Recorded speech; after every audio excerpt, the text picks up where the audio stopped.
大家好，我係衛斯理。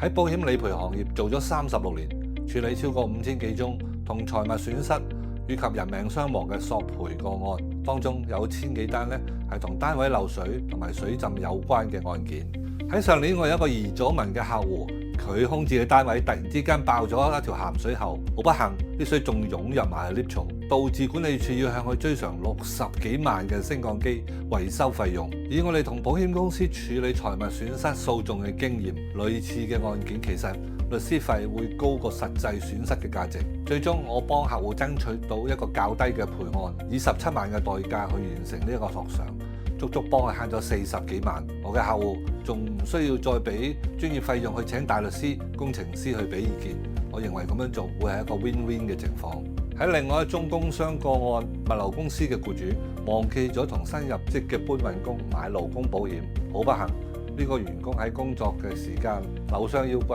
僱主通過我哋同傷者協商，雙方願意以和解同埋同意嘅情況底下，用15萬嘅代價作為呢個工傷賠案嘅結案。喺呢個案件裏邊咧，僱主其實已經慳咗20幾萬嘅訴訟費用。最重要嘅係雙方可以和氣收場，唔使受到漫長訴訟嘅煎熬。如果你哋遇上以上嘅紛爭，又或者工程報價單與實際工程完成量不符，又或者係你嘅租客損壞咗你哋工貿單位嘅裝置而不願賠償嘅情況，你哋第一時間要嚟揾我。我哋嘅團隊可以為你做一個專業調查、損失評估嘅服務，去維護你哋嘅權益。